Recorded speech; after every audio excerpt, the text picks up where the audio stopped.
Hi, I'm Shea Oliver, science fiction and horror writer. Welcome to my weekly author update. This is my opportunity to share with you what's going on with my various writing projects.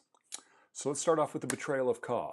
Like I shared last week, I've decided that anybody who wants a copy of this book can grab one for free at sheaoliver.com/freebook.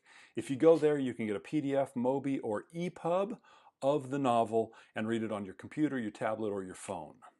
So go there, grab it. If you're a little bit more patient and want to read as I post, I'll be posting the entire book on my website, on Wattpad, on Booksy, and on Squeak. So if you are on any of those platforms and would like to follow along as I post the various chapters of the book, in order obviously, follow me on any of those platforms. So I'm also still running a giveaway on goodreads.com where I'm giving away 100 copies of The Betrayal of Ka plus 100 copies of Book 2 before it's released to the public. That should be coming out in late August, early September. So if you want to enter to win Book 1 and 2, you can either go to Goodreads and dig through their giveaway pages to find it, or you can just go to sheaoliver.com/giveaway, and that'll just automatically redirect you to the correct giveaway page for both of those books on the Goodreads platform. So, is it worth doing? Is The Betrayal of Ka something that you might want to read? One of the things I've decided that I want to do is start sharing some of the reviews that have come in on The Betrayal of Ka with you here on my weekly author update. So I want to start off with one from someone named Allie. And she writes, "This book is gritty. It will kick your butt." It's exactly what I was hoping somebody would respond with, something like that. I wanted to write something that was emotionally engaging, something that pulled you into the story, that made you feel for the characters. And according to Allie, I definitely did some of that. She also points out that this book is multifaceted and that there's a lot of things going on. And that is very true. This is a book, and all of my sci-fi writing is going to be books that are written from multiple points of view. So in other words, we'll be following different characters as they move through the story. Some people like that, some people don't like that. If you liked Game of Thrones, or if you read Song of Ice and Fire, this is the perspective that I move from. So hop on to sheaoliver.com giveaway or sheaoliver.com/freebook and start reading some of my science fiction writing.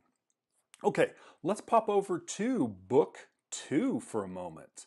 Let me get rid of all of these real quick and get them off the screen. Excuse me. So, this last week, I hit 82,000 words, but I hit a really big milestone too. The new main character, somebody that we're going to meet in this book too, I have finished their story.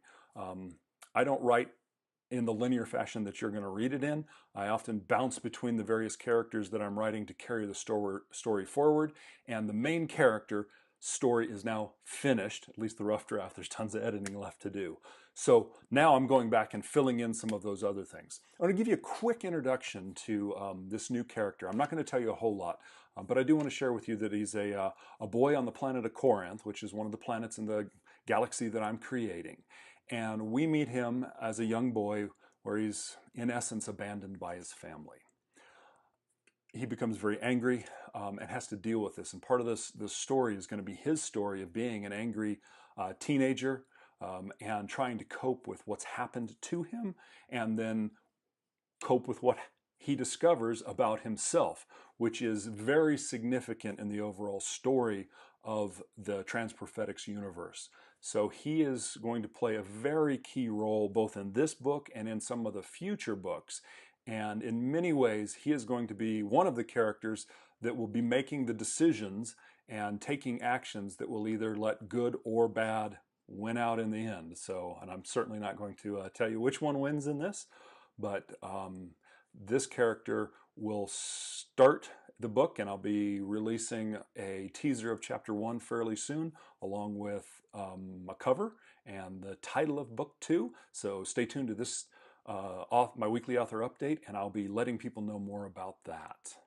Alrighty, let me hop on over to my other love, which is the written horror story. So this last Thursday, I broadcast a reading I broadcast a video of me reading my story, The Cannibal in the Morgue. It was the longest story I've read yet in one setting, and took a little more energy than I expected, but I really enjoyed getting to listen to myself actually tell my story that I wrote. So this coming week, I'm going to be reading one of my 250-word horror stories called The Voice on the Beach. And this is a tale of a man who goes for a walk near the beach and hears his best friend's voice. But that's impossible because the best friend is no longer with us. This particular story you might call a ghost story, you might call it a story of revenge. So tune in on any of my video channels at 10 a.m. Mountain Time on Thursday, where I'll be broadcasting my reading of The Voice on the Beach.